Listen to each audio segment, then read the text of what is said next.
Hoy vamos a ver el tema de estructura de financiamiento. Ustedes hasta la clase anterior estuvieron limitados a ver una de las partes de lo que es la estructura de la empresa, que es la estructura o decisiones de inversión. A partir de ahora vamos a ver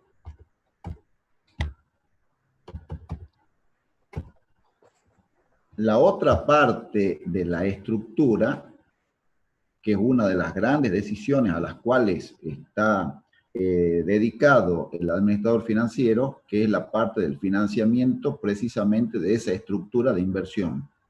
Estos son los temas que básicamente vamos a desarrollar entre hoy y mañana y seguramente el lunes con algunos ejercicios que si no se completan entre hoy y mañana, posiblemente se los complete el día lunes como repaso de la parte práctica del tema.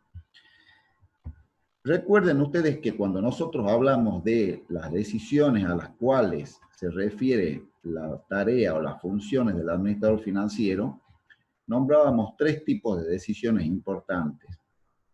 La primera, las decisiones de inversión, que está relacionado, y tengan en cuenta cuál es el nombre de la materia. La materia se llama Administración Financiera de Empresas, con lo cual nos estamos circunscribiendo básicamente a la vida de una empresa. Esta empresa puede ser de distinto tipo, puede ser comercial, industrial, agropecuaria, de servicios. Eso es en general cuál puede ser el tipo de empresa. Dentro de esa empresa hay distintas funciones y distintas gestiones que se van haciendo, depende cuál sea la actividad que desarrolle cada responsable. Por ejemplo, el responsable o gerente de producción, lo tenemos básicamente claro que su actividad principal posiblemente sea la actividad de llevar adelante la fabricación de algún producto. Un gerente de comercialización, seguramente su responsabilidad estará circunscripta, o nos queda básicamente claro, que su principal responsabilidad estará desarrollada o centrada en vender el producto, él o los productos.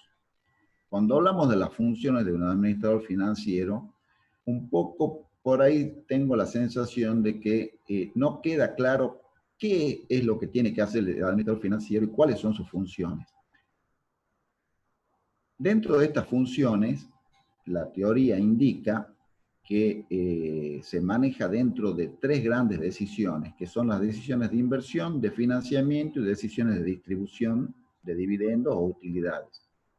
Las decisiones de inversión, que es lo que estuvieron viendo hasta el día lunes, se refiere a lo que es toda la parte de inversión, sea de capital de trabajo o de activo fijo, que tiene o está relacionado tanto con la decisión de la magnitud de la misma como de qué va a estar distribuida. Y si ustedes recuerdan de qué dependía esto, dependía, entre otras cosas, de qué tipo de empresa es, el contexto global en el cual se encuentra, qué sector pertenece, qué políticas de la empresa va a aplicar con respecto a esta inversión. ¿Y cuál sería la función del administrador financiero? Acá me gustaría distinguir dos tipos de decisiones. Hay decisiones que son estratégicas, como por ejemplo decir cuánto va a ser la inversión y cómo va a estar distribuida esa inversión, y otra que es las decisiones de gestión de esa inversión, que vendría a ser el día a día. Si nosotros recordamos la estructura contable de un balance, recuerden que un balance está dividido desde el punto de vista de la contabilidad en lo que es el activo corriente y el activo no corriente.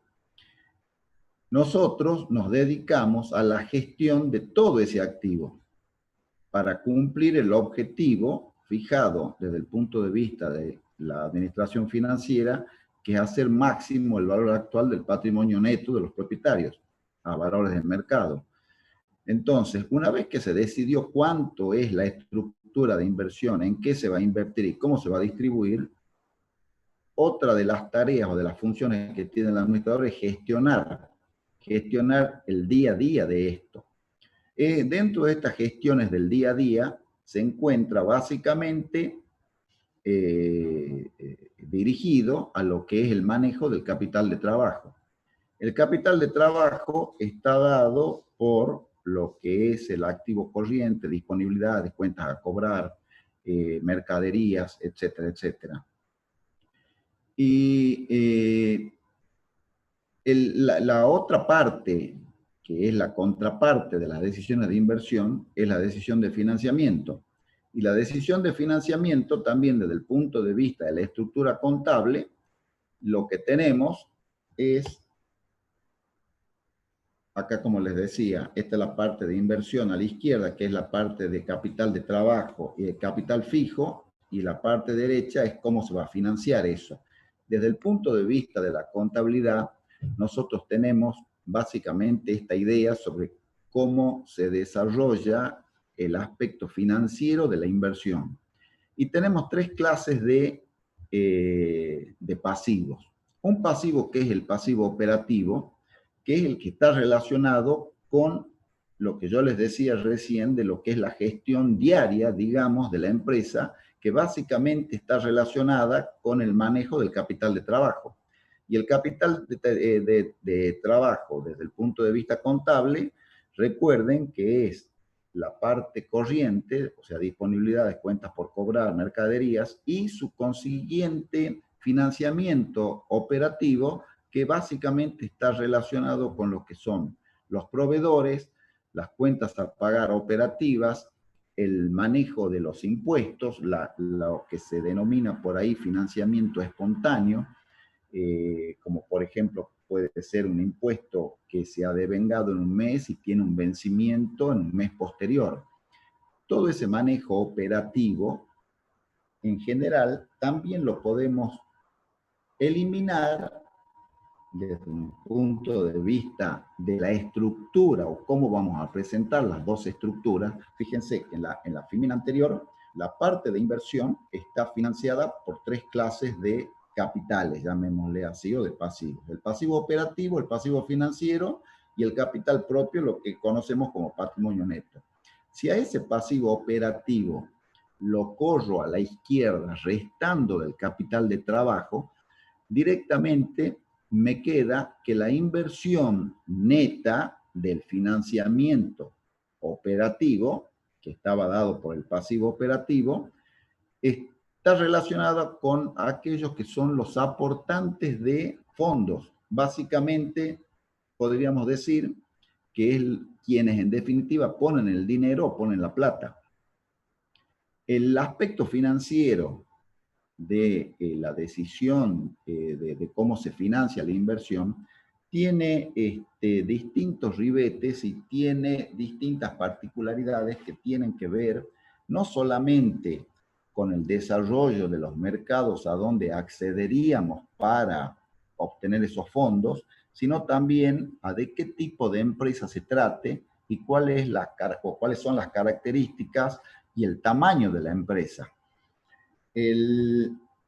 Esto quedaría básicamente que la inversión, teniendo ahora en claro que inversión, como está presentado acá, sería el capital de trabajo neto, o sea, capital de trabajo operativo menos pasivo operativo, esa es la inversión neta total, tiene dos fuentes de financiamiento, financiero y capital propio, y el financiero es cuando la empresa va a pedir plata a los mercados financieros. Estos mercados financieros pueden ser un banco que da un préstamo, puede ser un bono que emita la empresa para hacerse de fondos, o si es que tiene la capacidad de endeudarse por sí, perdón, de financiarse por sí sola, no asiste a los mercados financieros y financia toda su inversión con capital propio. ¿De qué depende cómo se arma esta estructura? Esto depende de distintas características, depende, como les decía recién, no solamente de la estructura de inversiones, sino de la complejidad del sistema financiero, o sea, a dónde voy a buscar fondos. También de la forma jurídica de la empresa y del tamaño, porque ustedes piensen en lo siguiente. Hagamos de cuenta que es una empresa nueva que necesita financiarse, o sea, necesita plata, y la plata que necesita es independiente del crédito que le dan los proveedores. Es independiente del crédito espontáneo que surgiría de los sueldos que se devengan y no se pagan, porque eso acuérdense que les comenté que formaba parte del pasivo operativo. Acá de lo que estamos tratando de desarrollar es la idea de que quienes ponen plata dentro de la empresa para que ésta desarrolle sus actividades, están dentro de lo que sería el sistema financiero donde quiera buscar plata. Ahora, si vamos a un banco a pedir un préstamo, seguramente el banco, ¿qué es lo que va a mirar? Va a mirar de qué se trata la empresa, qué forma jurídica tiene, es una unipersonal, es una empresa chica, es una empresa grande, es una empresa que es nueva en el mercado, qué capacidad tienen los directivos, no solamente capacidad de negociación, sino cuáles son las capacidades gerenciales de los mismos. El costo del crédito es el factor, uno de los factores, diría yo, determinantes sobre cuáles van a ser las fuentes de financiamiento, y el costo del crédito tiene que ver con la tasa de interés que le costará a la empresa acceder a esos mercados. Las instituciones financieras o los mercados a donde accederá la empresa para conseguir los fondos, va a observar también cuáles son los flujos de fondos que puede generar la empresa para poder hacer frente a esos pasivos.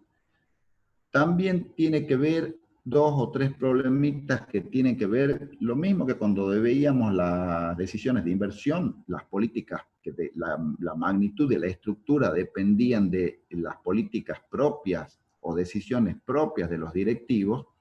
Dentro de la estructura de financiamiento, o sea, decidir con qué estructura de financiamiento los directivos se van a sentir cómodos, tiene que ver también las políticas propias, o sea, qué riesgo financiero estamos dispuestos a asumir. ¿Y cuál es el riesgo financiero? Riesgo financiero lo dividimos o lo distinguimos de lo que seguramente vieron hasta la última clase, del riesgo operativo. ¿Y cuál es el riesgo operativo? El riesgo operativo básicamente es el riesgo de que las operaciones normales de la empresa no se desarrollen como la teníamos prevista. Retrocedo un poquito acá en la parte de inversión. Acá donde tengo esta estructura de inversión, acá se desarrolla el riesgo operativo, que lógicamente este riesgo operativo va a tener incidencia en la parte de financiamiento. Pero, por ejemplo, el riesgo financiero es vender menos de lo que teníamos previsto. Que el nivel de actividad que nosotros pensábamos desarrollar no se haya desarrollado, o sea, vender menos cantidad, que los precios no puedan ser los mismos a los cuales pensábamos vender, que los costos sean mayores. En definitiva, que mi resultado operativo en general, ventas menos costos, no sea el esperado. Ese es el riesgo operativo. Y el riesgo financiero es el riesgo que asumimos cuando decidimos financiarnos con capitales de terceros. O sea, es el riesgo de no poder pagar ni los intereses ni el principal de la deuda. El principal se entiende que es la parte que amortiza el capital que recibimos de las compañías o de quienes están dispuestos a prestarnos plata. Una de las maneras de ver ese riesgo financiero es, básicamente, piensen ustedes que la base de todo esto son las ventas. Una empresa que no vende es una empresa que no tiene un flujo suficiente o que no vende lo suficiente para atender de ahí para abajo todas las necesidades. Las necesidades están básicamente dados por los costos, y los costos fijos operativos y los costos financieros. Entonces, una manera de ver el riesgo financiero es ver cuánto me queda desde el punto de vista del resultado antes de la incidencia de los intereses. Ya vamos a ver un ejemplo cuando veamos un estado de resultado, ahí posiblemente se aclare un poquito esto. Y aparte, otro de los problemas que nos podemos enfrentar cuando vamos a pedir plata prestada, a cualquiera sea el mercado, es el tema del control sobre la compañía que se puede suscitar. Es decir, si yo pido mucha plata prestada, o sea que la mayoría de la estructura de financiamiento de mi empresa está dada por capitales de terceros, seguramente los terceros van a querer controlar, o una posibilidad sería que quieran controlar cuál va a ser el destino de los flujos de fondos que genera la empresa, y van a exigir posiblemente mayores garantías. Bueno, esto lo vamos a ir viendo a medida que vamos viendo la clase, pero un poquito lo que quería mostrarles es de cuáles son algunos de los aspectos que pueden influir dentro de la decisión de inversión para financiar una de las decisiones de financiamiento para financiar precisamente la inversión.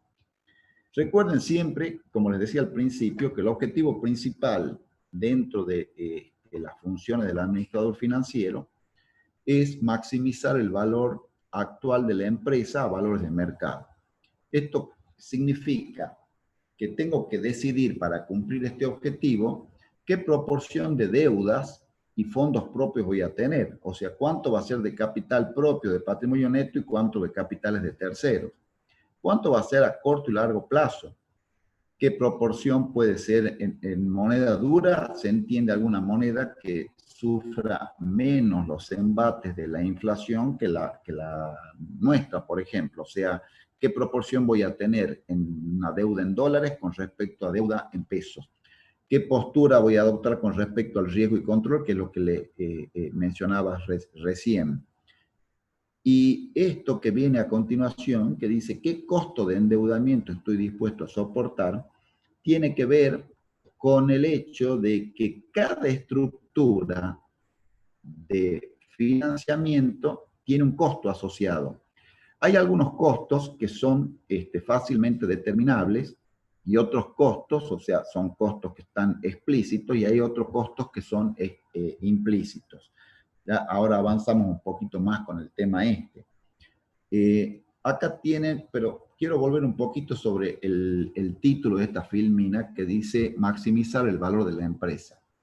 Ustedes recuerden que seguramente cuando estuvieron viendo las clases anteriores, nosotros nos referimos básicamente y siempre hacemos mención al tema de los flujos de fondos. Esto significa que en la empresa, vuelvo acá a la estructura de inversión, esta inversión genera flujos de fondos. Estos flujos de fondos están distribuidos en el tiempo. En realidad, genera es una expresión de deseo, porque lo que tenemos son expectativas de flujos de fondos que se van a desarrollar a lo largo de la vida útil de la empresa en el tiempo. O sea, esta inversión, viendo, digamos, la empresa toda como una inversión, la expectativa que tiene de generar flujos de fondos. Los flujos de fondos, ¿de dónde vienen? Y son el aspecto percibido del estado de resultados. O sea, estos flujos de fondos, como están distribuidos en distintos momentos del tiempo, y nuestro objetivo es maximizar el valor actual de este capital propio a valores de mercado, de esto que está acá, quiere decir que no nos interesan los flujos de fondos que pasaron, o sea, qué resultados tuvimos hasta este momento, sino que nos interesan qué resultados vamos a tener desde la óptica de flujos de fondo de acá en adelante, hasta un tiempo N. Ahora, como hablamos de que maximizamos el valor actual de la empresa, esos flujos de fondo los tenemos que actualizar a una tasa. Con lo cual, ahora les digo, esto que está acá subo, esto, es la tasa que usamos para actualizar los flujos de fondos que esperamos recibir a lo largo del tiempo para cumplir o para ver si es que se cumple el objetivo de hacer máximo el valor actual de esos flujos de fondos a valores de mercado. ¿Y de qué depende este que se llama K/O? Este K/O, que en la literatura se denomina costo medio ponderado de capital, es está en función de dos costos.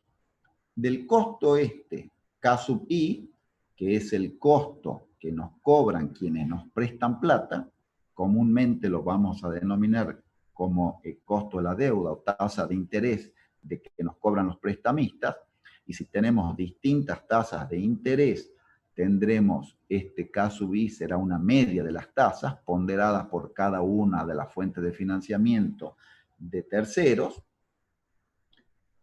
y esto en general es un costo que es un costo explícito. O sea, cuando yo voy a conseguir plata o a pedir plata, entre las condiciones que me imponen para acceder al préstamo, me dicen, le vamos a prestar tanta plata a tal tasa.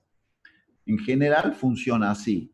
Una alternativa de esto puede ser que yo, en vez de pedir plata, diga, bueno, voy a hacer una emisión de unos documentos a pagar, que en la jerga de la administración de empresas se denominan obligaciones negociables. O sea, cuando una empresa emite lo que serían bonos, desde el punto, bono se dice cuando son del Estado, y cuando ese bono lo emite la empresa, se denomina obligación negociable. O sea, es un documento que la empresa, una promesa que dice, que hace la empresa, dice, usted me presta plata, yo le voy a devolver en estas condiciones, en distintos plazos, y al final o en algún periodo le iré devolviendo el capital. Y yo digo, las condiciones son que yo le presto o pido prestado y ofrezco una tasa. Ese sería un costo explícito, aunque también puede tener un costo implícito, porque si yo ofrezco pagar, supongamos, el 10% por un préstamo de 100 pesos y no consigo nadie que me quiera dar 100 pesos a esa tasa, pero sí consigo que me den 50 pesos a esa tasa, esos 50 pesos implican un costo superior al que yo estaba ofreciendo.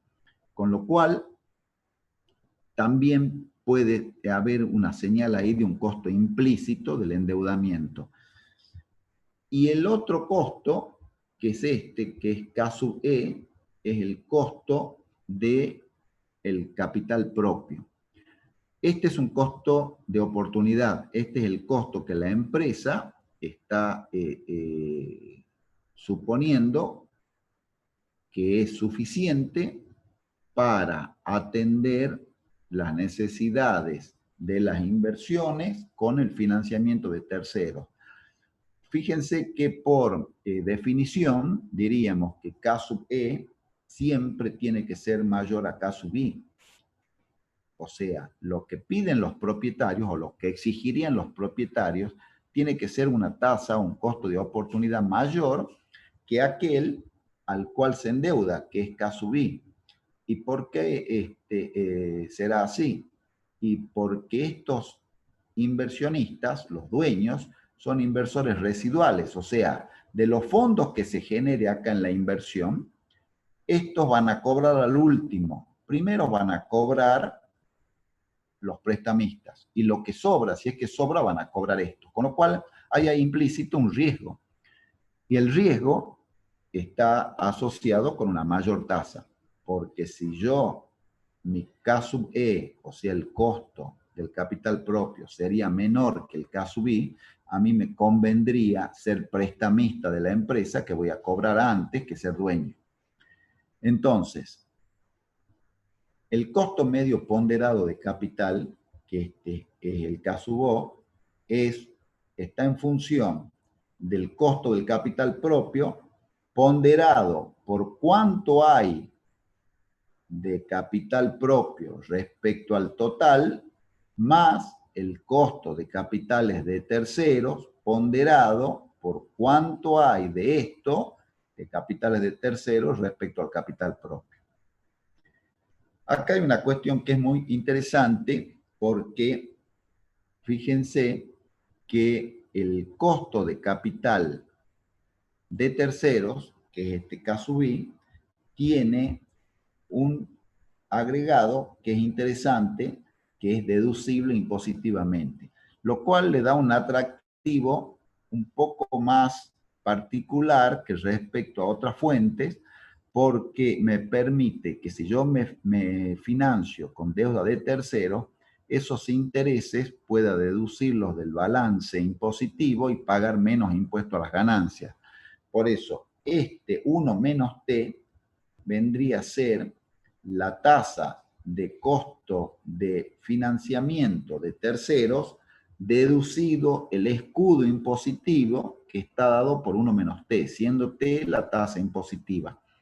Esto vamos a ver algún ejemplo ahora y posiblemente se les aclare un poco. Ahora, volvamos un poquito acá. Acá en esto, donde yo tengo la estructura de inversión y la estructura de financiamiento, recuerden que tengo que buscar una estructura en la cual yo me sienta cómodo en función de todo esto que vimos antes. Y esto me lleva a preguntarme si es que hay una estructura óptima de financiamiento tal que cumpla con el objetivo de la maximización del valor actual. Ustedes piensen que el objetivo de la administración financiera es hacer máximo esto. Como esto se está referido a flujos, y estos flujos se actualizan con esta tasa, mientras más alta sea esta tasa, más chicos van a ser los flujos. Lo mismo, mientras más altas sean estas tasas, más chicos van a ser los flujos. Y mientras más chicos sean los flujos, menor va a ser el valor actual de esos flujos y más alejado voy a estar de cumplir con el objetivo de la administración financiera de hacer máximo el valor actual. Con lo cual es importante que yo determine una estructura óptima en la cual esto sea lo mínimo. Sobre esto hay un montón de teorías escritas, refutadas, controversias, y todavía no se ponen de acuerdo, en general, la doctrina, sobre si hay efectivamente una estructura óptima de financiamiento que acompañe el proceso de maximización del valor actual, pero es interesante ver los distintos efectos que tienen cada uno de los movimientos de estas tasas. Ahora veamos un poquito de cuáles son estas estructuras. Recuerden de que el objetivo parecería ser hacer más chico este K sub O, teniendo en cuenta que si es más chico este K sub O, los flujos van a ser mayores. Entonces, veamos cuáles son las teorías que se manejan con respecto al tema de la estructura óptima de financiamiento. La primera teoría es la teoría del ingreso neto. No es tan importante que recuerden el nombre de la teoría, pero sí el concepto. Acá tengo, esta teoría lo que dice es, miren, primero veamos qué significa cada eje. El eje de las X es el cociente de endeudamiento, o sea, deuda sobre patrimonio neto. Mientras más grande sea este cociente, quiere decir que más deuda de patrimonio sobre patrimonio neto tengo. A medida que va creciendo la deuda sobre el patrimonio neto, me estoy endeudando más. El eje de las Y son las tasas. Entonces, acá tengo K sub I. K sub I, ¿qué era? K sub I era la tasa que me cobraban los prestamistas, quienes me prestan plata. Esta teoría lo que dice es, mire, no importa cuánto se endeude usted, hasta un punto muy alto de endeudamiento, los prestamistas no van a variar la tasa. porque la tasa en realidad es una tasa fija, es conocida, la fija el mercado y usted no tiene mucho para hacer con respecto a esa tasa. Por definición, habíamos dicho que K sub E, que está acá arriba, este K sub E, tiene que ser mayor a K sub I. Y K sub E también lo toma como una constante, en el sentido de decir, si los propietarios quieren o se sienten cómodos con una tasa de costo de capital o quieren ganar por su costo de oportunidad es de un 10% y la tasa de los préstamos es de un 5%, estas tasas son fijas, independientemente del financiamiento o de cuánto haya de financiamiento en la estructura, de financiamiento de terceros me refiero. Entonces, si esto es así, que estas dos tasas son fijas, por lógica, K sub O va a ser una curva descendente, esta va a ir descendiendo, miren acá, a medida que yo aumento el endeudamiento de K sub I, esta es la proporción de cuánto hay de endeudamiento de terceros sobre el total de activos. A medida que aumente la proporción esta, si esta tasa K sub I es menor que K sub E, a medida que aumente la proporción esta de pasivo financiero de terceros sobre el activo, esto, capital propio, va a ser más chico. Y si esta tasa es más grande, toda esta ecuación va a ser más chica. Quiere decir que en esta teoría dice, usted se tiene que endeudar todo lo que más que pueda, porque así va a hacer que K sub O sea más chico. Y si K sub O es más chico, ¿con qué voy a actualizar los flujos de fondos que genera la empresa? Con K sub O. A nivel operativo lo voy a actualizar a K sub O. Y si los actualizo a una tasa más chica, el valor de la empresa del mercado va a ser más grande. Esa es la lógica de esta teoría. A esta teoría, que obviamente, digamos, bueno, todas las teorías han sido criticadas y demás, se le contrapone esta otra teoría, que es el enfoque del ingreso neto operativo, y dice algo más o menos así.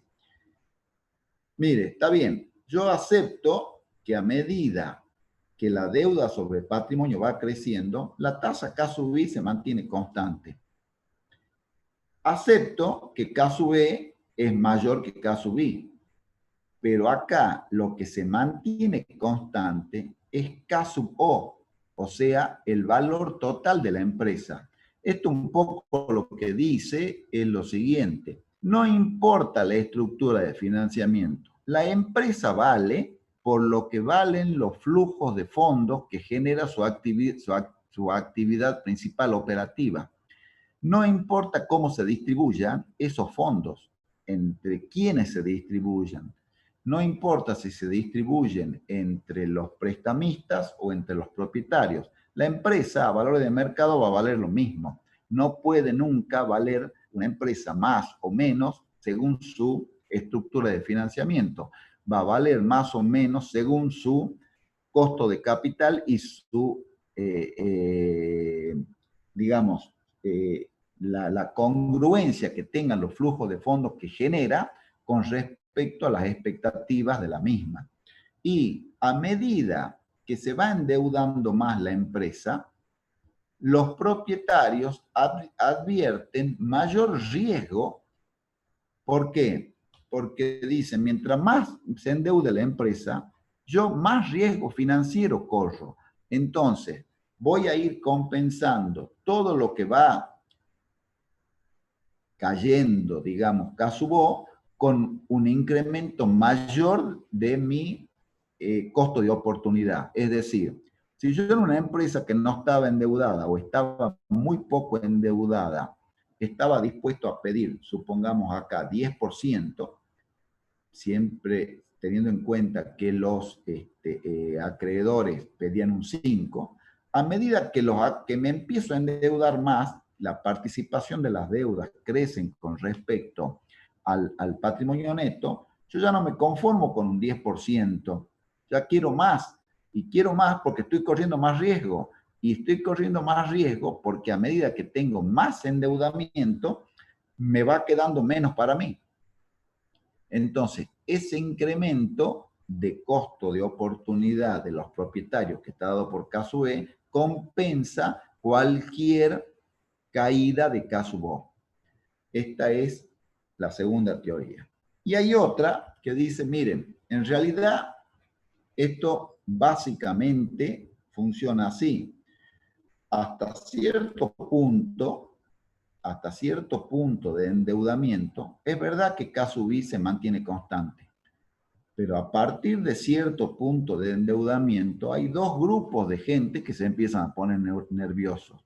Se empiezan a poner nerviosos quienes prestaron platas y quienes son los inversores residuales, que son los propietarios, porque empiezan a percibir su riesgo financiero más alto en el sentido de decir, si acá se viene abajo, se cae la venta, el último que voy a cobrar soy yo, entonces yo empiezo a pedir más, o sea, empiezo a exigirle a esa empresa una tasa de costo de oportunidad más alta y los prestamistas van a empezar a exigir un costo de financiamiento más alto. Esto, digamos, son tasas diferenciales. Los bancos, cuando analizan una empresa, la analizan también en función del riesgo que tienen esos flujos de fondos y sobre el nivel de endeudamiento. Entonces, una empresa que no está endeudada sabe quien le va a prestar plata que todo el flujo operativo que reciba, primero lo cobra el acreedor. Pero si la empresa está endeudada, y es una empresa cuyos flujos de fondos son, tienen bastante dispersión, o sea, son bastante variables, empiezan a elevar la tasa, porque la tasa implica mayor riesgo, a mayor tasa, mayor riesgo. Entonces, en esta teoría dice, sí, costo de capital propio también se mantiene fijo y hasta cierto punto, K/O, cuando me empiezo a endeudar, sí, efectivamente baja, pero hasta un punto en el cual los dos empiezan a percibir mayor riesgo, tanto los acreedores como los propietarios, y elevan sus tasas, que va manteniendo el K/O acá a niveles más elevados. Con lo cual el valor de la empresa, la estructura óptima, estaría en algún punto en esta parte donde el costo de capital total, el K/O, se hace menor. En el año 58 aparecen unos teóricos que son Modigliani y Miller, que hacen o dictan una teoría que basados en que la empresa no puede cambiar su valor en función del financiamiento, con lo cual se inclinan un poco con la anterior, que dijimos que el K/O se mantiene constante. Entonces ellos afirman que en un mundo en el cual no hay impuestos y los mercados de capitales son súper transparentes y una serie de condiciones teóricas, el valor de la empresa no cambiaría con respecto a cuál es su estructura de financiamiento. Con lo cual dicen, mire, usted endeúdese como quiera, acá la empresa vale por lo que vale operativamente, no por el costo no hay una estructura óptima. Luego modificaron esa teoría en el año 63, incluyeron los impuestos y en cierta manera reconocieron básicamente este formato de estructura en el cual dicen, bueno, sí, mire, está bien. En realidad, sí, entendemos que hasta un cierto nivel de endeudamiento hay una estructura óptima que hace que el costo de capital sea menor y que eso haga que la empresa, desde el punto de vista de la evaluación del mercado, valga más. Pero ese nivel de endeudamiento y esa ventaja que tiene endeudarse, básicamente tiene que ver con una cuestión impositiva, que es por el escudo que les mostraba yo acá, el escudo impositivo de K subir por 1 menos T. O sea, la deducibilidad de los intereses del costo de financiamiento de terceros. Bueno, ahora vamos a tratar de ver, digamos, un poquito un tema que está relacionado con lo que es lo que se denomina la palanca financiera. ¿Y qué es palanca financiera? La palanca financiera, una empresa apalancada o una compra apalancada, es un adjetivo en realidad que se usa para decir una empresa endeudada.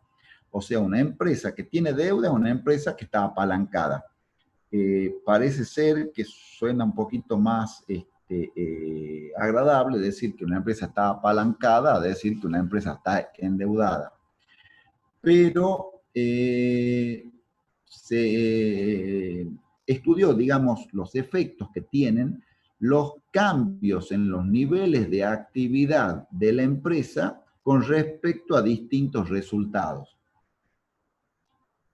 Es decir, ustedes cuando vieron la parte de decisiones de inversión, vieron lo que era la palanca operativa. La palanca operativa, básicamente lo que me decía es, usted tiene esta estructura de inversión, que la tenemos acá, dividida en activo corriente y no corriente, de 28.900. Olvidémonos de la parte de financiamiento. La palanca operativa lo que dice es, usted tiene este nivel de inversión. Y este nivel de inversión tiene el resultado asociado o este flujo asociado o este nivel de actividad asociado. Y ese nivel de actividad le da este resultado. Bien, si usted cambia ese nivel de actividad, ¿qué pasa con el resultado? Básicamente esa es la pregunta que me hace la palanca operativa. En el entendimiento de que hay costos operativos que son fijos. Por eso es importante que se distinga en este esquema la manera de presentar el estado de resultado distinguiendo los costos variables de los costos fijos, porque esto tiene que ver con lo que es palanca operativa y palanca financiera. En la palanca operativa, cuando analizamos, ahora vamos a ver un ejemplo inclusive también con una parte de palanca operativa porque está ligada necesariamente con la palanca financiera, es decir, yo tengo costos fijos de esta estructura y tengo un nivel de actividad. ¿Qué pasa si muevo el nivel de actividad para arriba o para abajo, ¿sí? Manteniendo estos costos inalterables, los costos fijos inalterables? Eso es la palanca operativa. Y la palanca financiera, lo que se plantea básicamente es lo mismo, pero suponiendo que los costos fijos también son financieros. O sea, yo tengo esta estructura de financiamiento, en este caso con los 9.000 pesos de pasivo financiero, y dice, bueno, esta es mi estructura de financiamiento y esto me implica un costo fijo financiero. ¿Y qué pasa si muevo el nivel de actividad? Básicamente de eso se trata, digamos, lo que es el estudio de las palancas. No confundir palanca financiera con ventaja financiera. La palanca financiera, un poco lo que me dice es, ¿qué pasa con el resultado? ¿Qué pasa con los resultados, tanto operativos como financieros, si cambio el nivel de actividad? La ventaja financiera, lo que me dice es, ¿qué pasa con el resultado si cambio la estructura de financiamiento o la estructura de inversión? ¿Se entiende esa diferencia? Y si no la entienden, la repito. La palanca financiera lo que me está tratando de mostrar es qué pasa con los resultados si cambio el nivel de actividad. La ventaja financiera, lo que me va a mostrar, lo van a ver mañana, es qué pasa con las rentabilidades, con los resultados si cambio la estructura. Bien, veamos esto. Una manera de presentar, después vamos a ver dos ejercicios. Vamos con uno, que es para redondear un poco lo que veníamos viendo sobre los distintos aspectos que fuimos mencionando. Esta es la estructura, tanto de inversión como de financiamiento. He de suponer que en esta estructura la empresa se siente cómodo. Estos 9.000 y estos 19.900 que están acá en la estructura de financiamiento definen el cociente o el coeficiente de endeudamiento. Esto significa que esta empresa de casi 30.000 pesos tiene un 30% de pasivo, 30 y pico por ciento, y el resto es patrimonio neto. Y en esta estructura se siente cómodo.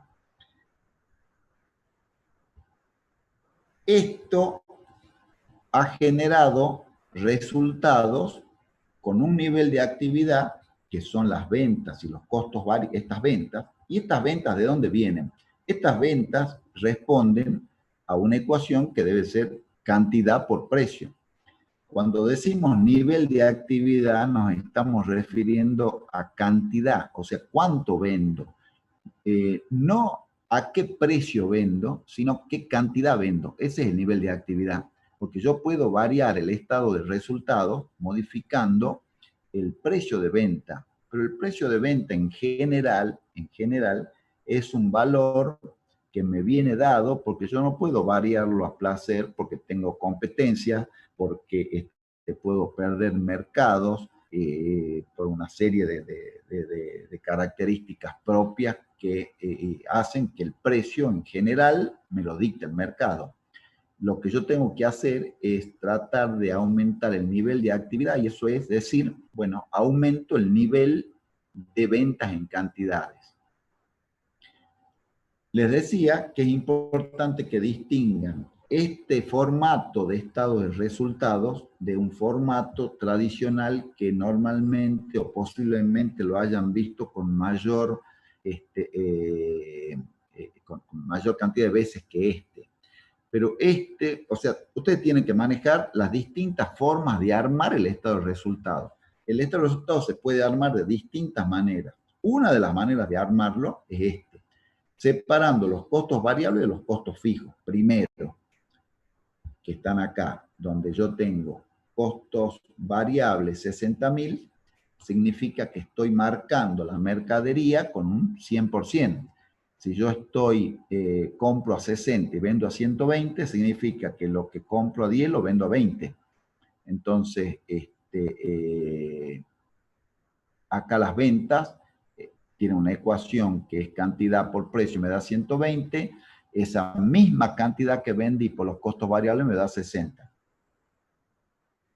Esta diferencia que encuentro acá, cuando armo una estructura de la contabilidad tradicional, en vez de contribución marginal, lo vamos a encontrar como resultado bruto. Y en vez de costos variables, lo podemos encontrar seguramente como costo de mercadería vendida. Pero básicamente, digamos, el resultado al final no tiene que cambiar. Lo que estamos haciendo es cambiando la manera de presentar este estado. Después tengo los costos fijos. Yo acá le agregué, o sea, se los separé como está presentado desde el punto de vista de la contabilidad básicamente, que son los gastos operativos, que son gastos de administración, comercialización, y separé amortizaciones porque es un punto que por ahí también necesitamos tenerlo separado cuando tengamos que hacer algún otro análisis o aplicar alguna herramienta. Entonces, es un poco como para que vayan viendo las distintas maneras de que cómo puedo armar el estado de resultado en función de qué es lo que busco, qué herramienta voy a aplicar y qué necesito. Entonces, esta contribución marginal se denomina contribución marginal para hacer frente a los costos fijos. O sea, ¿cuánto tengo después de pagar los costos variables para hacer frente a los costos fijos? Repetimos, ¿qué eran los costos fijos? Los costos fijos son independientes del nivel de actividad. Yo venda 1 hasta cierto punto, ¿no? O sea, cuando yo definí, ¿se recuerdan cuando estábamos hablando al principio de la clase que les dije las decisiones de inversión? Cuando definimos qué cantidad íbamos a invertir y cómo iba a ser la estructura de esa inversión, definimos una capacidad instalada para trabajar. Supongamos que sea una fábrica y dijimos, bueno, tenemos capacidad, tenemos gente para trabajar, máquinas para producir, insumos para poner en la fábrica, para hacer 1000 camisas por año, por decir. Eso implica una serie de costos fijos. Ahora, yo puede ser que produzca y venda una camisa, 500, 200, 700 o 1000. Independientemente que sea una o 1000, los costos fijos son los mismos. Esa es la diferencia entre costos fijos y costos variables. Ahora, si ya no puedo producir más de 1000. Si no puedo producir más de 1000, quiere decir que estoy al límite de la capacidad. Si yo estoy produciendo 500 camisas, significa que tengo capacidad instalada ociosa, porque tengo capacidad para producir 1000 y estoy produciendo 500. Eso es un poco explicarles qué significan los costos fijos. Lo que me queda después de haber satisfecho los costos fijos es el resultado operativo. Este es el resultado de la empresa. Y este resultado se puede presentar de esta manera, acá que tengo los 24.000. La contabilidad a este resultado le resta los intereses y recién le calcula los impuestos. Yo acá lo que hice es, a este resultado le calculé el impuesto y este es el resultado operativo. Los 24.000 es el resultado operativo antes de impuestos y este es el resultado operativo después de impuestos. Este es el famoso UAII, el UAI, utilidad antes de intereses e impuestos. Y este, que está acá abajo, 6.800, es el resultado antes de intereses, después de impuestos. Ya van a ver por qué lo presento de esta manera. Esto es lo que tengo para distribuir, 16.800, habiendo ya satisfecho los impuestos. Estos 16.800 los tengo para distribuir entre los propietarios y previamente haber satisfecho a los aportantes de capitales de terceros, que son los intereses. En este caso, fijamos que la tasa impositiva es de un 30% y la tasa de interés que nos cobran por este endeudamiento de 9.000 es del 45%, lo que implica que yo pago de intereses 4.050. Y este que va sumando es el ahorro impositivo, o sea, es el ahorro de los 4.050 que pagué de intereses por el 30%, o sea, los 1.215 estos es el 30% de 4.050. Es esto que les mostraba acá. Ven este K sub I por 1 menos T. Este es el escudo impositivo. Este 1 menos T me muestra que yo en realidad, por haber pagado 4.050 de intereses, me estoy ahorrando 1.215 de impuestos, porque estos 4.050 son deducibles impositivamente. ¿Y por qué lo separo y lo pongo después del resultado operativo? Por lo que les decía al principio. El resultado de los 28.900 son los 16.800 estos. Este otro resultado de 4.050 y 1.215 tiene que ver cómo decidí financiarme. Si yo no me hubiera financiado con capitales de terceros, no hubiera pagado estos 4.050 y no hubiera tenido este ahorro impositivo. Por eso se lo separa para determinar qué parte del resultado tiene que ver con la estructura de financiamiento y qué parte la operativa. Entonces, acá tengo un resultado distribuible a los propietarios de 13.965. Estas son las herramientas o los indicadores que vamos a ver. El cociente de endeudamiento es pasivo financiero sobre patrimonio neto. Eran los 9.000 sobre los 19.900. Quiere decir que el cociente de endeudamiento es de un 45%. Otra manera de ver esto también puede ser que yo diga cuánto del activo está financiado con pasivos de tercero. Entonces, lo que haría es dividiría los 9.000 dividido los 29.900 del activo. Que está de los 28.900, perdón. O sea, dividir los 9.000 sobre los 28.900 es otra manera de ver cuál es el cociente de endeudamiento. Depende del libro que lean, puede estar de una u otra manera. Pero este cociente de endeudamiento, les va a servir para verlo de esta manera cuando vean ventaja financiera. Ahora veamos la palanca operativa y la palanca financiera.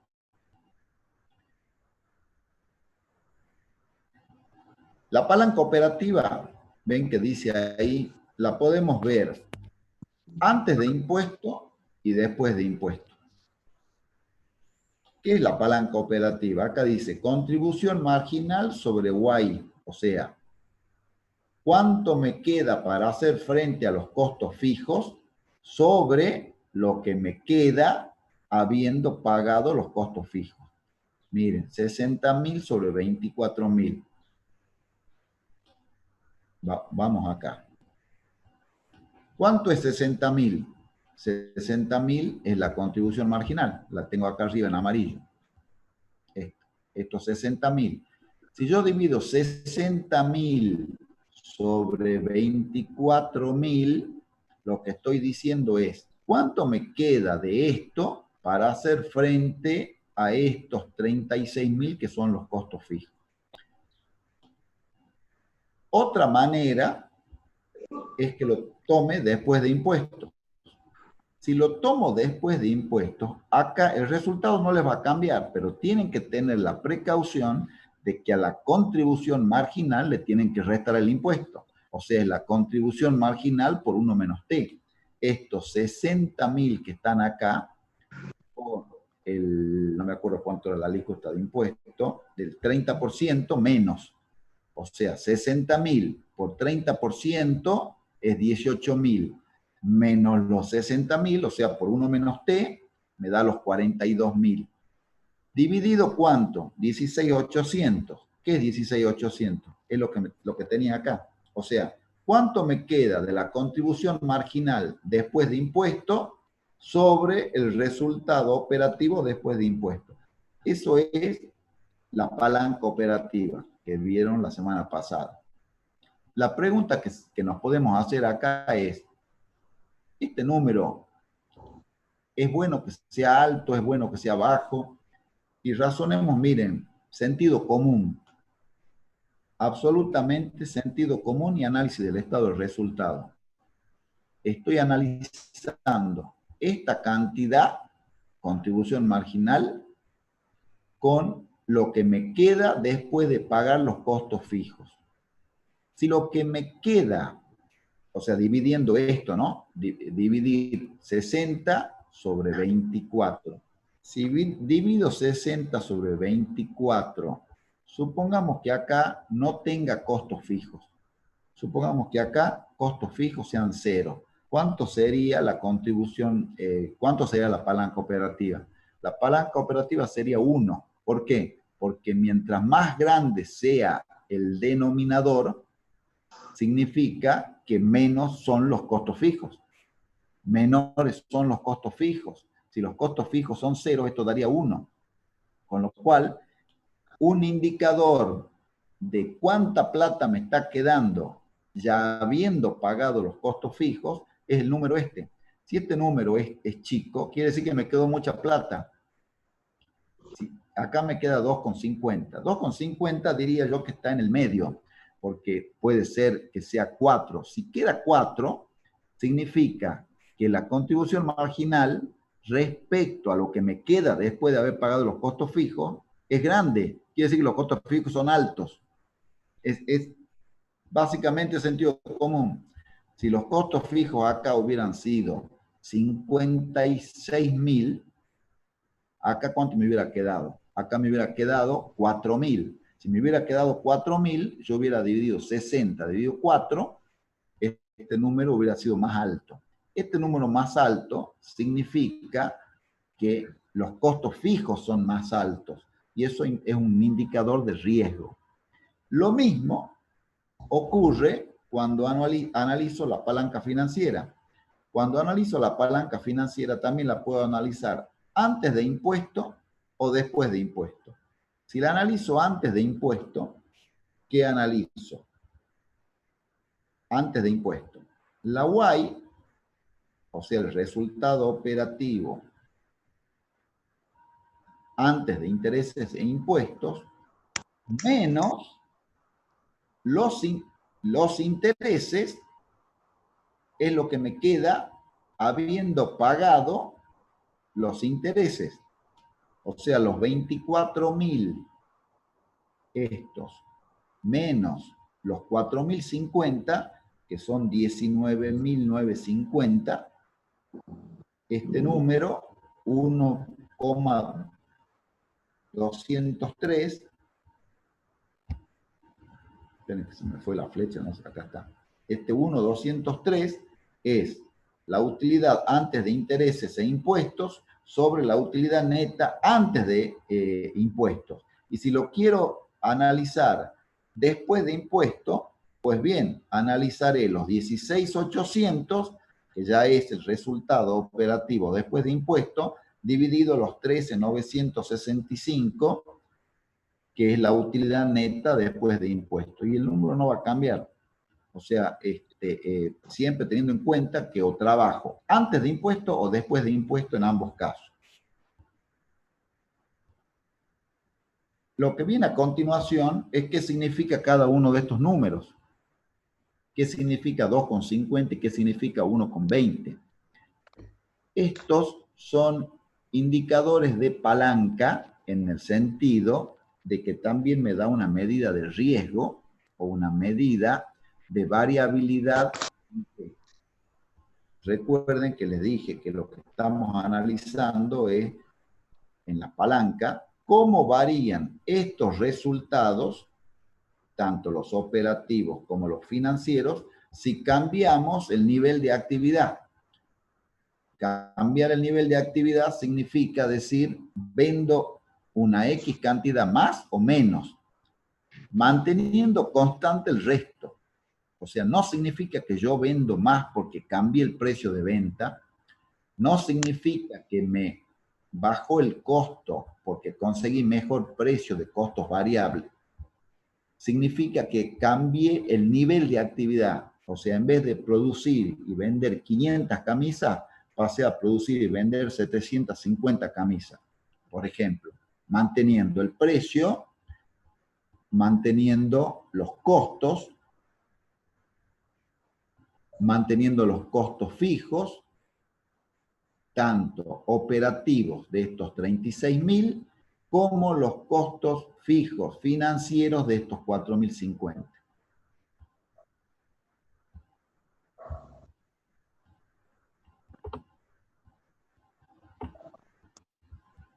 Entonces, supongamos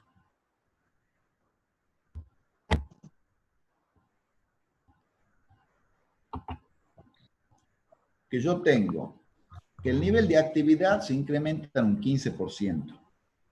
José Luis, Diga. hago una consultita. ¿Iremos a hacer una pausa para que los chicos descansen un poquito o le metemos, cómo tenés prevista la clase? Eh, no sé, si Ah, hay querés una que haga. alumna. Sí, por el chat dicen los Sí, chicos que sí, sigamos. sigamos. Sí. Bueno, para no perder el hilo entonces. Sí, yo la verdad preferiría seguir porque después, a mí, digamos, pero si quieren que hagamos un corte los alumnos, no tengo problema. No, están pidiendo que sigamos. Bueno, Perfecto. bien. Si están conformes, Sigamos, ahí perfecto. sigamos. Ok. Bueno, gracias. Entonces, la pregunta de la palanca operativa, lo que me dice es, ¿cuánto incremento la utilidad antes de intereses e impuestos? Os recuerden, o antes de intereses, después de impuestos, ante un incremento de un X porcentaje en las ventas. Eso es lo que me dice la palanca operativa. Los 2,50 me dice, ¿cuánto va a incrementar la utilidad antes de intereses de impuestos? Vuelvo acá. ¿Cuánto va a incrementar los 24.000 o los 16.800 ante un cambio en el nivel de actividad de la empresa? Cambio de cantidad de unidades que vendo. Manteniendo constantes o una variación de esas cosas que se mantienen constantes, de tal manera que no me cambie la idea de lo que estoy analizando. O sea, si me aumenta el precio de venta y también me aumenta los costos variables, perdón, en la misma proporción, o sea, manteniendo la misma proporción de contribución marginal unitaria, también es válido el indicador, pero en general el indicador de palanca lo que me dice es, usted aumenta la cantidad, mantiene constante el resto, incluidos los costos fijos, ¿qué pasa con la utilidad? Este 2,50 lo que me va a decir, no sé qué hice con esto, pero bueno, apareció un coso rojo ahí que no sé, después lo veremos cómo lo borramos. Ahí está. Entonces, la palanca operativa lo que me decía es cuánto incremento las utilidades operativas ante un incremento de X porcentaje. Y la palanca financiera, y acá también, ojo, por lo siguiente, porque lo que me pregunta, lo que me dice la palanca financiera es cuánto incrementa la utilidad neta, lo mismo, antes de impuestos o después de impuestos, ante un incremento de un X porcentaje en la utilidad antes de impuestos, no en el nivel de venta. Ya acá no me habla de nivel de venta. Ya cuando veo la palanca financiera me dice, ¿cuánto va a incrementar esto? Cuando se incrementa este resultado operativo en tal porcentaje. Y la palanca combinada, el apalancamiento total, es la multiplicación, en realidad la suma o multiplicación de los dos, ya lo vamos a ver, y me dice, ¿cuánto incrementa esto ante ahora sí un incremento en el nivel de actividad? Veamos con el ejemplo si es que se clarifica un poquito más. Miren, acá dice que el incremento en el nivel de actividad es un 15%, ¿no? Y esto juega para arriba o para abajo, o sea, si es incremento o decremento. O sea, puede ser que baje el nivel de actividad en un 15% o que aumente. Siempre los ejemplos, no sé por qué, debe ser pensando que en una visión optimista de la empresa básicamente se lo da con incrementos, pero hay algunos prácticos que hablan de que suba o baja el nivel de actividad. ¿Cómo se analiza esto? Palanca operativa. Pregunta, ¿cuánto incrementa la utilidad antes de intereses de impuestos o la utilidad antes de intereses después de impuestos ante un incremento del 15% en las ventas? Entonces, el 15% de las ventas es 0,15. Por la palanca me va a dar 37,50. O sea, 2,50 por 0,15 es 37,50. ¿Qué significa ese 37,50? Significa que el resultado operativo, acá, los 24.000, recuerdan de dónde venía, ¿no? Viene de acá, esos 24.000 que están ahí amarillos, los primeros, son estos. Por el 37,5% más el resultado va a ser, este resultado operativo va a ser 33.000. Y si lo quiero calcular después de impuestos, lo mismo. ¿Cuánto es el resultado operativo después de impuestos? Me vuelvo para atrás, son los 16.800, esos que están ahí. Son estos 16.800 por 1,3750 me da 23.100. ¿Qué me está respondiendo este 33.100, este 23.100? A la pregunta esta. ¿Cuánto va a incrementar la utilidad antes de intereses e impuestos ante un incremento del 15% en las ventas? Haciendo esta relación con esta palanca operativa, manteniendo toda la parte operativa constante, va a aumentar un 37,5%. Quiere decir que el resultado va a ser 33.000. ¿Y cuánto va a ser el incremento de la utilidad antes de intereses después de impuestos? Y lo mismo, un 37,5%. Pero en este caso, multiplico los 16.800 por 1,37,5 es 23.100.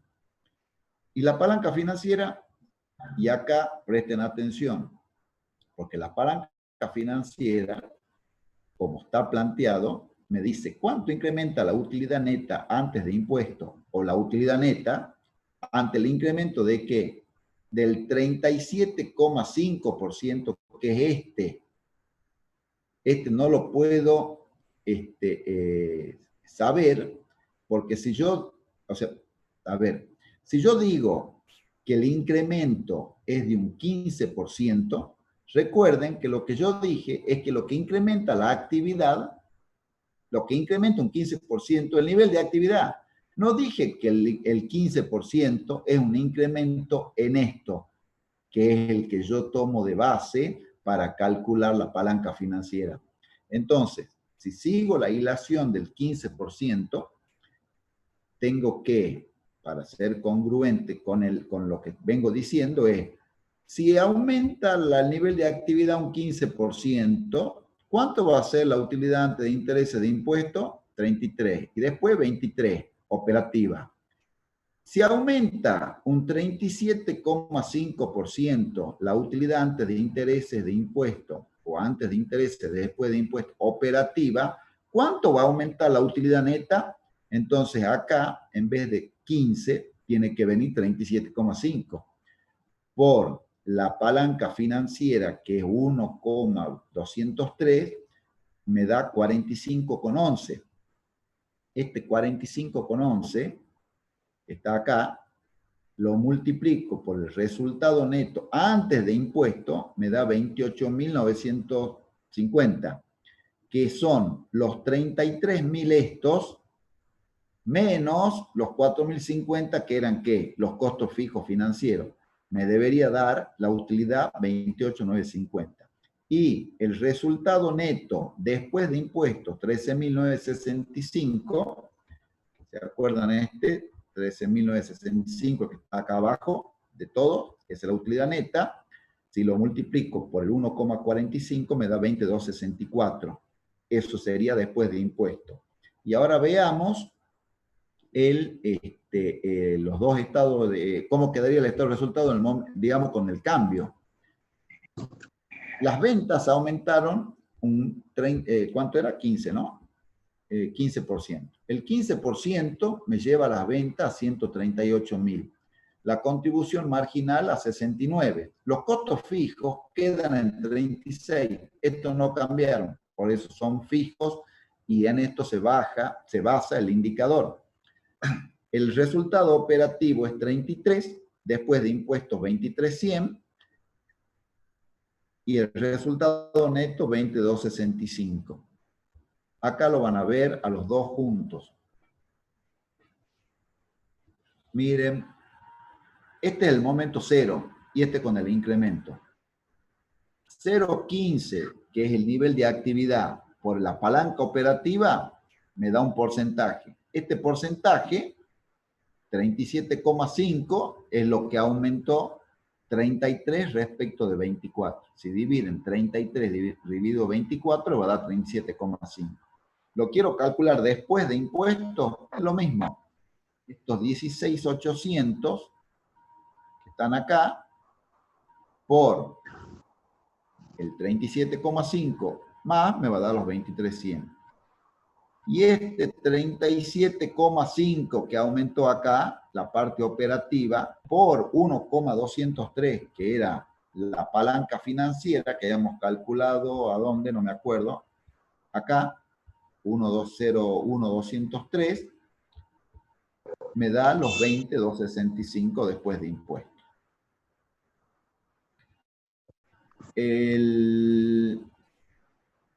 La palanca combinada es multiplicar, o sea, el apalancamiento total sería multiplicar, esperen que lo vea, el 2,50, ¿dónde está esto? Acá. El 2,50 por 1,203, 2,50 por 1,203, eso me va a dar el incremento del nivel de actividad, el incremento, perdón, del resultado neto, del neto final, ante un incremento del 15% de las ventas. Ahí sí, si ustedes hacen, esperen que voy a buscar una calculadora, 2,50 por 1,203, eso me da 3. 3 es la palanca total.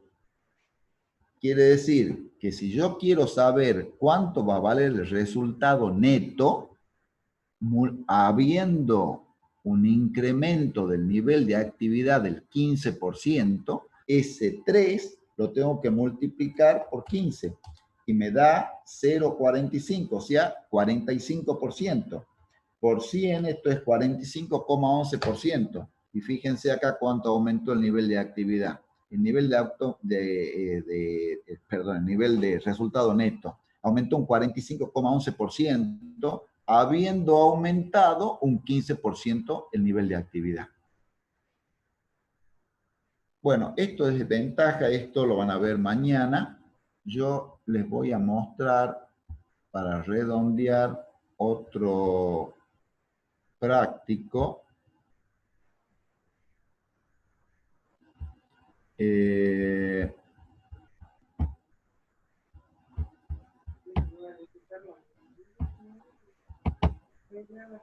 ve el Excel? Gustavo, ¿se ve el Excel? ¿Sí? Bueno, sí. Correcto. Este es el ejercicio 9 de financiamiento, que es un ejercicio bastante sencillo.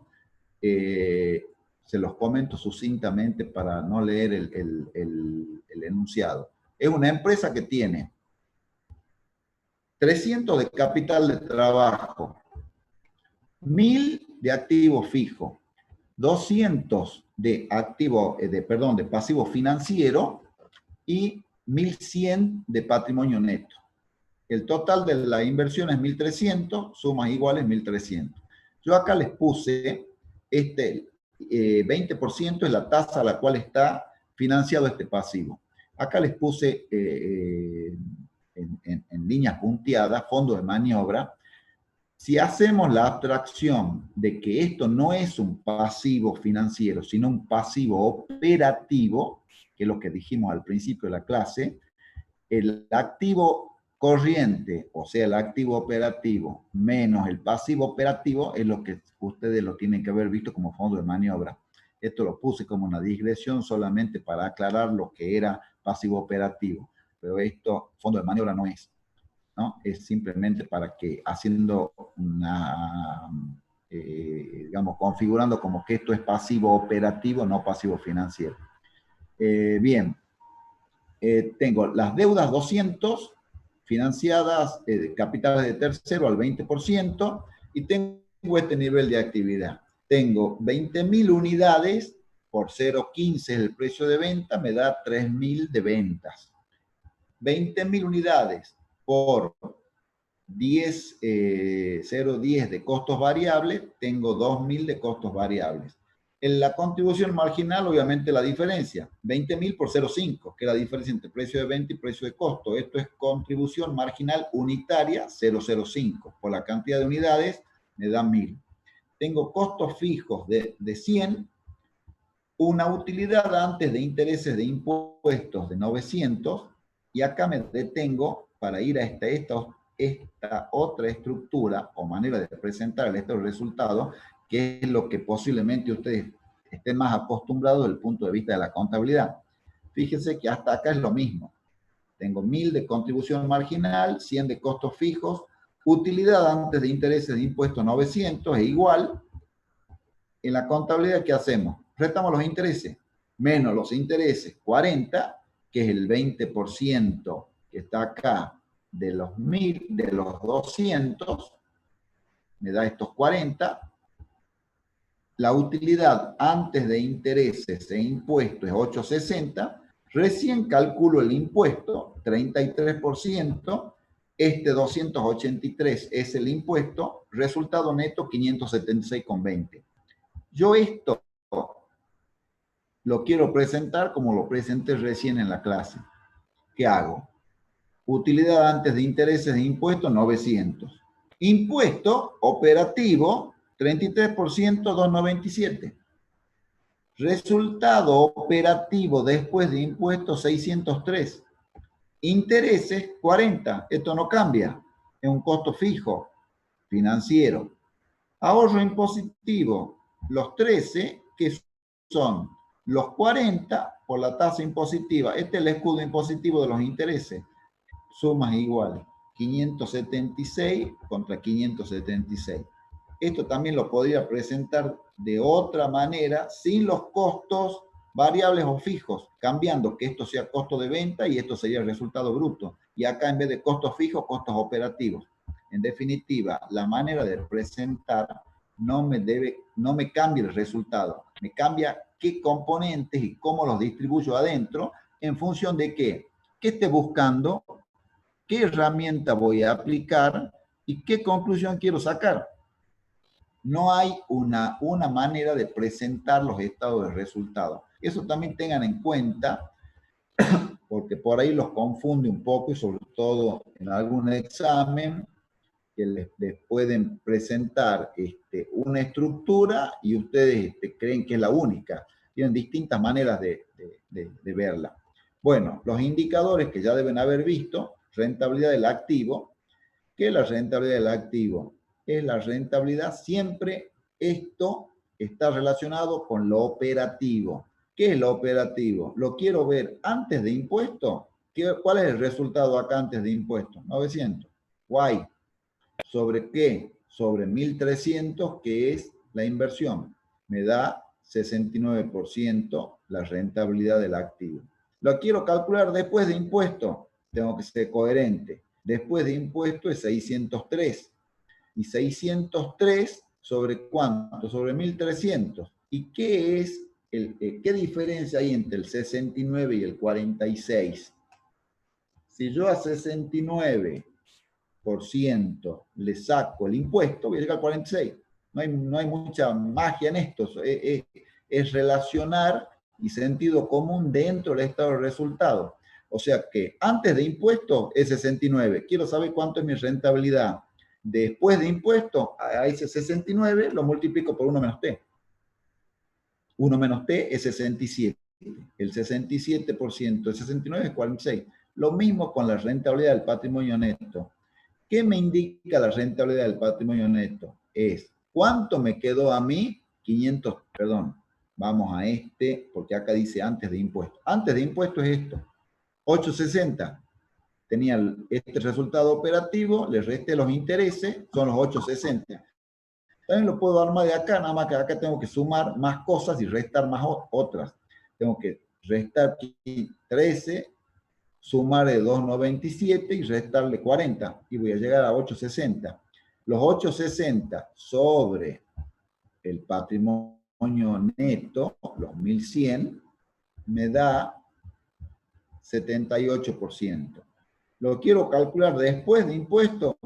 Pues bien, 576 sobre 1100. ¿Y qué son los 52? Y son los 78 por el 67%, que es 1 menos T, 52. Calculemos las palancas. Palanca operativa. Antes de impuesto, 1000. ¿Qué es 1000? Miren, 1000 contribución marginal, esta. Dividido, ¿qué? 900. ¿Qué es 900? La UAI. ¿Cuánto me queda de la contribución marginal habiendo pagado los costos fijos? 900. ¿Lo quiero calcular después de impuestos? Bien, tengo la precaución de a los 1000 sacarle el impuesto, porque voy a calcular algo contra que ya le desconté el impuesto, que son los 603. O sea, estos 1000 menos el impuesto, o sea, 1000 por 67%, que es restándole el impuesto, me da los 670. Dividido los 603, esta es la palanca operativa después de impuestos. Lo mismo con la palanca financiera. Antes de impuestos, 900, ¿cuánto me queda de utilidad operativa? Estos 900, habiendo pagado el costo fijo financiero 40, 860, 1046. Después de impuestos, pues bien, ¿cuánto me queda del resultado operativo después de impuestos? 603 dividido, mejor dicho, habiendo pagado el costo fijo financiero que está acá, dividido los 576, 1046. Ahora tengo un incremento del 30% del nivel de actividad. ¿Cuánto incrementa? La pregunta era, ¿cuánto incrementa la utilidad antes de intereses de impuestos? Y después de impuestos, es lo mismo. Si incrementa un 30% el nivel de actividad, bueno, operativamente va a ser 1,11 por 0,30 es 33%, 33,33%. ¿Qué significa 33,33%? Significa que estos 603 van a incrementarse un 33,33% más. Y ahora me pregunto, si la utilidad antes de intereses e impuestos incrementa un 33,33%, ¿cuánto incrementará la utilidad neta antes de intereses y después de impuestos? Ven que ya acá no dije si la utilidad incrementa un 30, ya me fui a a 33,33.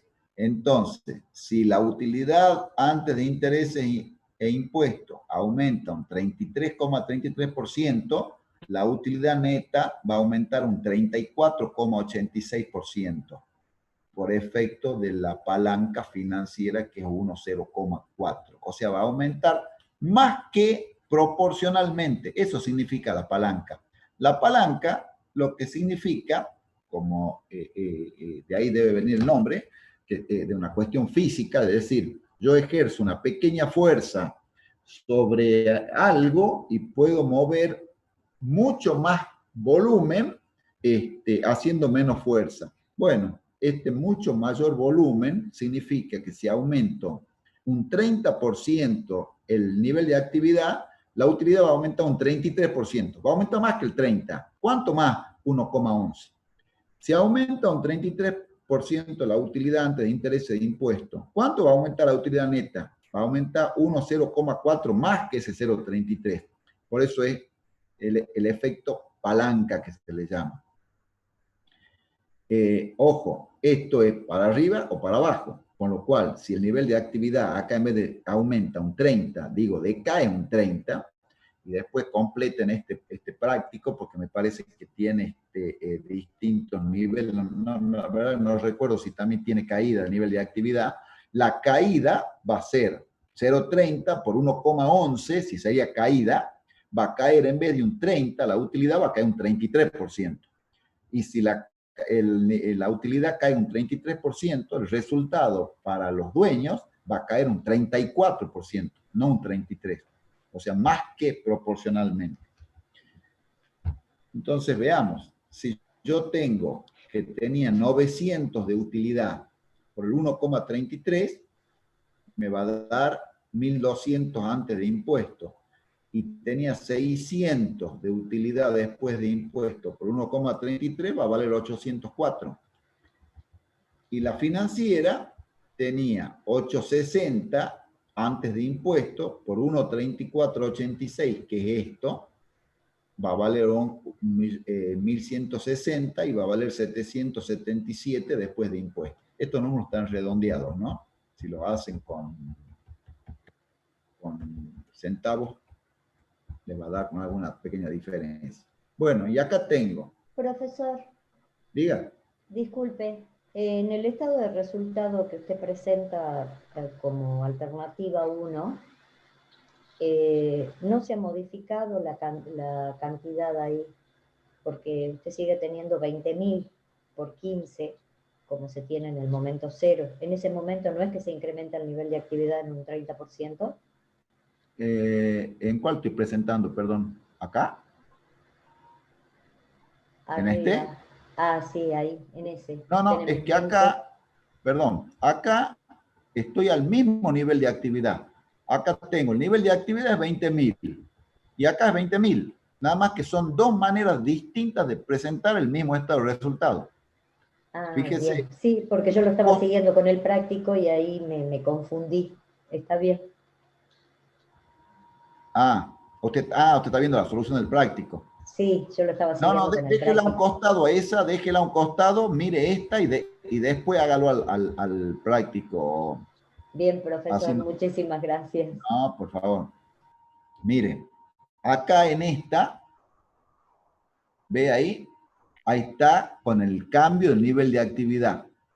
De nuevo, las dos maneras de presentar el estado de resultado. Con el nuevo, ahí como me decía usted, señorita, no sé si lo ve ahora. Sí, con Bueno, todo, acá ahora está lo con el veo. nuevo nivel de actividad. Una manera de presentarlo y la otra manera de presentarlo. Bien, Una manera de gracias. presentarlo es considerando el efecto impositivo operativo total acá, y acá directamente calculo el impuesto tradicionalmente, digamos. O sea, la actividad aumentó de 20 a 26, que es un 30%. Fíjense que los costos marginales unitarios no cambian, ¿sí? Sí, profesor. La Gracias. contribución marginal pasó a 1.300. Uy, no sé qué estoy haciendo. La utilidad antes de intereses e impuestos fue a 1.200. A 800, esto quiero que lo comparen con esto. Miren ahí lo van a ver bien. 900 es lo que tenía antes, donde ahora dice 1.200. Si me voy arriba, ¿ven que dice 900? Ahí dice 900. Lo que decía 900 antes, ahora dice 1.200, porque lo multipliqué por el 33. Es esto. Lo quiero ver después de impuesto, es 600 por 1.33, son los 804 esto. ¿Sí? La financiera antes decía 860 y ahora dice 1.160, que es esta, porque esta está antes de impuesto. Y después de impuesto decía 576 y ahora dice 777, después de impuesto. Y las rentabilidades, recuerdan que para 2.000 unidades habíamos calculado las rentabilidades del activo y del patrimonio neto antes y después de impuestos. También, si las multiplico por la palanca, me van a dar las nuevas rentabilidades 92, 62, 105 y 70. O sea que 69% que tenía antes por la palanca me va a dar la nueva rentabilidad, que es los 1.200 sobre 1.300. Y financieramente me va a dar después de impuestos, antes tenía 52 por 1.34, me va a dar 70% después de impuestos. Acá otra digresión. Nosotros aumentamos el nivel de actividad en práctico y fíjense que la inversión no la modificamos. ¿Esto qué está suponiendo? Esto está suponiendo que teníamos capacidad instalada ociosa. Quiere decir que yo tenía una estructura de 1.300 para producir más de 20.000 y estaba produciendo 20.000. Es lo que les decía al principio con respecto a la capacidad instalada ociosa y a los niveles de actividad. Acá hay un supuesto implícito en el práctico que puedo producir 26.000 sin modificar la estructura. Si estaría trabajando al máximo de la capacidad, supongamos que el máximo de la capacidad sea 26.000 y tengo un incremento de la demanda. Si tengo un incremento de la demanda y el máximo de mi capacidad es 26.000, ¿qué tengo que hacer? Tengo que modificar la estructura. Estos 1.300 no me alcanzan. Si estos 1.300 no me alcanzan, tengo que aumentarlo. ¿Y aumentarlo en qué va a implicar? Otra estructura de financiamiento. Así que, bueno, le hago un redondeo de lo que más o menos vimos y vamos terminando. Lo que estuvimos viendo, empezamos hablando sobre las distintas estructuras y distintas decisiones que se toman dentro de la empresa, y entre las distintas decisiones dijimos, no solamente la parte de inversiones, sino la parte operativa, el manejo diario de esas decisiones, y la otra gran decisión es la decisión de financiamiento. ¿Cómo armo la estructura de financiamiento? Y dos grandes decisiones más son el manejo del capital de trabajo, que es el operativo diario, y la distribución o la retribución a los capitales que se han aportado. O sea, cuánto voy a distribuir de dividendos, cuánto voy a pagar de intereses por la deuda financiera tomada. Mostramos los distintos costos, el CASUBO, que es el costo medio ponderado de capital, que es aquel costo con el cual actualizo los flujos de fondos para hacer o para calcular el valor actual de la empresa a valores de mercado. Hablamos algo del CASUB-E y del CASUB-I. Sobre el CASUB-E hay distintas teorías también y ahí tiene sus propias complicaciones sobre cómo se calcula, hay distintas interpretaciones, si es que el mercado lo fija, etcétera, que eso será materia de Finanzas 2. Vimos las teorías sobre si hay o no hay una estructura óptima de capital. Hay quienes dicen de que sí hay quienes dicen que no hay una estructura óptima de capital. Esto es una situación controvertida dentro de la doctrina, pero en general se acepta de que hasta cierto punto un buen nivel, digamos, de financiamiento o algún nivel de financiamiento ayuda a que el costo de capital baje. Según Modigliani y Miller, dice que el único efecto es el efecto impositivo, o sea que ayuda a bajar el costo de capital solamente por el efecto impositivo de la deducción de intereses. Y hay otra parte de la teoría o de la doctrina que dice que independientemente de esto, provoca, al ser el costo de capital de terceros menor que el CASUB, provoca un aumento en el valor de la empresa, valor del mercado, haciendo CASUB menor. Después hablamos un poco de palanca financiera, para eso tuvimos que repasar un poco de palanca operativa y mostramos las distintas maneras de presentar el estado, o sea, o por lo menos dos maneras de presentar el estado de resultado y cómo calcular a las palancas y cómo varían los resultados en función del cambio del nivel de actividad. Así que, bueno, entiendo que cualquier cuestión que se vaya suscitando por el transcurso y el desarrollo del tema que es estructura de financiamiento, será resuelto a través del foro que se creará, entiendo yo que... José Luis. Sí. Antes que terminemos la clase, van los avisos parroquiales de siempre. Sí. Por un lado, esto que decías vos del tema del foro, por favor, le insistimos que es importante por ahí que si tienen dudas, por ahí cuesta en las clases Zoom o a través del chat evacuar todas las dudas que puedan tener. En ese caso, por favor, utilicen los foros correspondientes de cada unidad.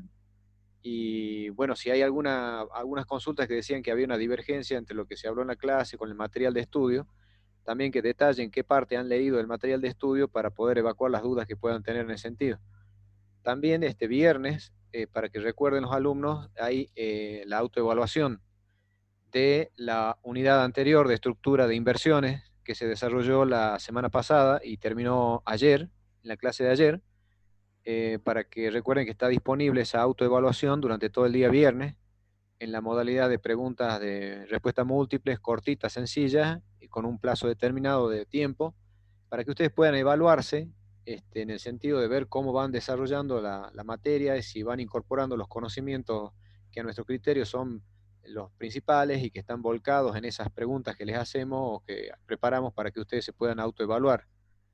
Esas dos cuestiones, más algunos alumnos preguntaban dónde conseguir, parece todavía no han podido acceder a la formación práctica, a todos los prácticos que vamos viendo, que vamos a ir desarrollando, tanto en las aulas Zoom como los que van a estar disponibles para que los puedan desarrollar y resolver ustedes. Entonces, la formación práctica, recuerden, en la página web de la cátedra hay una cápice de formación práctica específico en Financiera 1, donde van a ver todos los prácticos.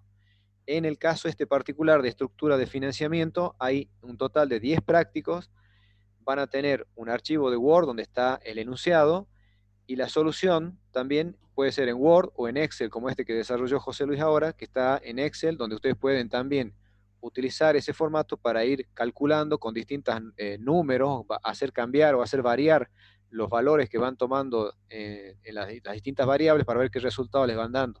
Por favor, accedan a esos prácticos, véanlo, porque eso es la base luego para los parciales que vamos a tomar, que todavía preguntaban si tenemos fecha y demás. Eso, todas son cuestiones prácticas que se van a informar vía Moodle, sea por el foro específico de consulta de temas administrativos, y los informes que largamos permanentemente todos los domingos a través de Karina, que es la auxiliar alumna, que les va a ir recordando todo lo que vamos teniendo semana a semana. Bueno, Profe, creo que no queda... Disculpe, yo tengo una duda. Acaba de mencionar que la clase de estructura de financiamiento terminó ayer, pero yo no fui, o sea, no vi dónde se informó que la clase se esté dictando entonces en todos los horarios que era antiguamente lo de la cátedra, o sea, lunes, martes y miércoles. Se ha resuelto a partir de esta semana incorporar todas las clases que teníamos previstas en formas presenciales, es decir, los lunes a las 20 horas, los martes a las 18 y los miércoles a las 16. Es decir, vamos a tener un total de 3 aulas Zoom, clases Zoom, que vamos a desarrollar los distintos temas. Como esto se resolvió en esta semana, el tema de estructura de inversiones, se dio un repaso el día de ayer, y teóricamente se había informado por Moodle. Entiendo que no sé si los otros alumnos por ahí te pueden ayudar para ver dónde se puso la información esta. Igualmente Karina lo va a repetir para esta semana y para la semana que viene también. Entonces vamos a reprogramar las clases, dado que estamos viendo la utilidad que tienen las aulas Zoom para ustedes, y en función de eso vamos a dictar, digamos, las tres aulas que tenemos previstas con un formato de comisión única, es decir, ya no tenemos dos comisiones. Vamos a tener una comisión única donde pueden acceder todos los alumnos a todas las aulas que vamos teniendo, y se va a hacer eventualmente, para el caso de que haya un exceso de capacidad del aula, que es para 300 alumnos. Hoy, por ejemplo, estuvimos un máximo de 156 alumnos. Vamos a transmitir las clases estas vía YouTube. Ese es el pedido que le hacemos a los técnicos de informática, por lo menos para que ustedes, si no pueden acceder al aula, puedan acceder a la transmisión por YouTube. Bueno, eso es lo que se ha resuelto a partir de esta semana. Perfecto, gracias. Profesor, ¿puede repetir las diferencias que dio entre palanca financiera y ventaja financiera? Yo diría, discúlpame la consulta, no sé, porque ya estamos muy sobre, nos quedan 10 minutitos, José Luis, no sé si vos querés disponer de ese tiempo o preferís que la hagamos a la consulta esa, la evacuemos vía foro, no sé. No escuché bien. La diferencia que usted dio entre palanca financiera y ventaja financiera. Sí, no tengo problema. Bien, gracias. Lo que vimos nosotros de palanca ahora es ver en palanca financiera es cómo cambia el nivel de resultado cambiando el nivel de actividad.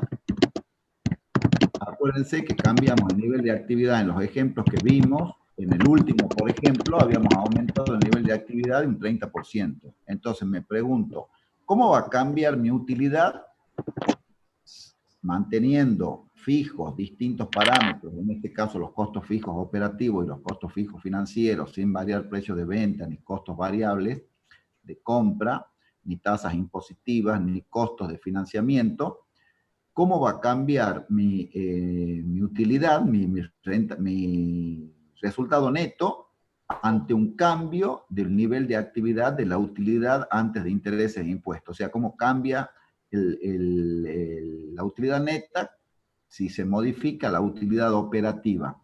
Esa es la palanca financiera. La palanca operativa es cómo cambia mi utilidad antes de intereses de impuestos o después de intereses, si es que aumenta o disminuye el nivel de actividad. Y la palanca total es cómo cambia mi resultado neto final si cambia el nivel de actividad. Eso es palanca. Y ventaja es qué pasa con mi rentabilidad, la de los propietarios, la del patrimonio neto, cuando cambia la estructura de financiamiento. Bien, eso ¿Sí? era lo único que me faltaba, era Claro. la estructura de financiamiento, sí. Exacto. Ahí radicaba. Profe, por ejemplo, y ese 2,5 que le salió, creo, en la ventaja operativa, ¿qué significaba, digamos? Yo primero, a mí no me gusta decir ventaja. Yo, digamos, palanca, porque la ventaja puede ser desventaja. Desventaja en el sentido, si ese 2,5, el nivel de, estamos hablando de la operativa, si el nivel de actividad cae un 20%, ese 2,5 significa que la utilidad operativa va a caer un 25%. ¿Entiende? 20 por 2,5.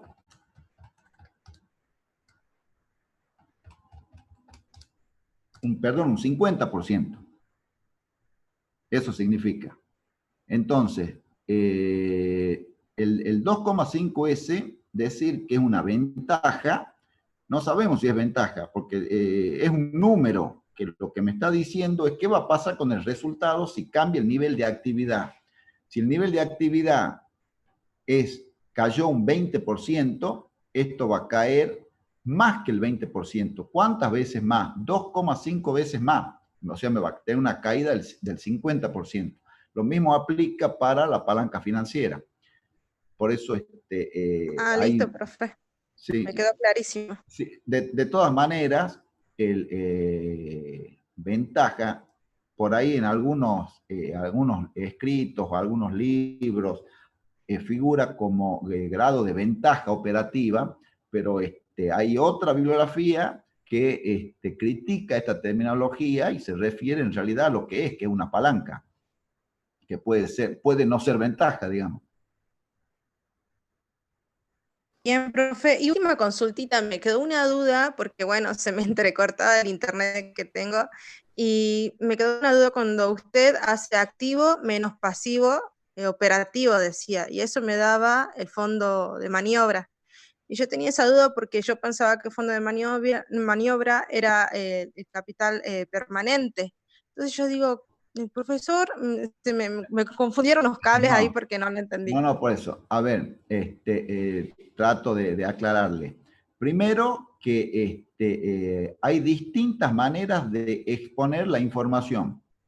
La información básicamente viene desde la contabilidad. La contabilidad tiene una manera de exponerla y de acomodarla.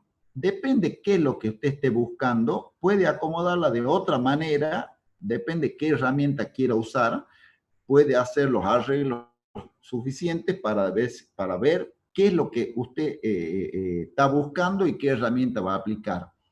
El fondo de maniobra está definido como el excedente del activo de trabajo, o depende, si habla de contabilidad va a hablar de activo corriente. Si hablamos de un punto de vista financiero, posiblemente más correcto sea hablar de activo, de capital de trabajo, o sea, el capital circulante, lo que es disponibilidades, cuentas por cobrar, mercaderías, ese es el capital de trabajo. Vendría a ser el fluir dentro de la empresa, ¿de acuerdo? Ese capital tiene un financiamiento que está relacionado cotidianamente con ese activo, que es el pasivo operativo. Lo que sería más sano desde el punto de vista, punto de vista de la empresa, sería que el activo operativo sea mayor que el pasivo operativo. Esa diferencia usted la puede exponer el activo operativo a la izquierda y el pasivo operativo a la derecha, o puede exponerla al activo operativo menos el pasivo operativo todo a la izquierda. Y esa es la parte que estaría financiada con capitales permanentes. Por ahí, me parece que por ahí puede ser que venga un poco la confusión sobre cómo está expuesto nada más. Bueno, profe, muchas gracias. Y si no Profesor, le quedó muy claro, lo conversamos en el foro, no hay problema. Profesor, Sí. La Bueno, ventaja muchas gracias, financiera, Nada. la ventaja financiera, que dice, ¿qué pasa? Esperen, no se haga mucha historia con la ventaja, porque ventaja financiera tiene la clase mañana. No, pero una duda, o sea, para Sí. salir de la duda, que a lo que se refiere el cambio, la estructura, el cambiar la estructura se refiere a tener los pasivos a largo plazo y pasivos a corto plazo. ¿Con eso se refiere puede ser, el cambio en la puede estructura? ser, Bien.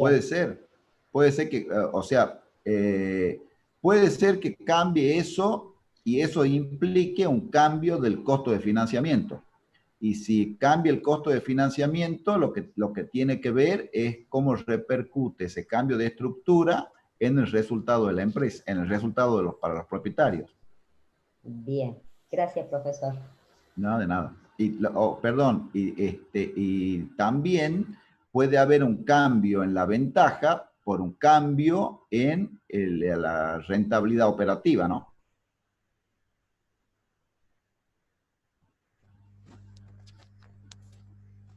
José Luis, Sí. creo que ya estamos en hora para entregar el aula Zoom. Listo. Bueno, gracias a todos y bueno, mañana volvemos a la clase Zoom a horas 16. Mariana Sacheta, la contadora, va a estar a cargo de la clase esa de mañana. Vamos a continuar con este tema entonces, charlando ahí. Hasta luego a todos.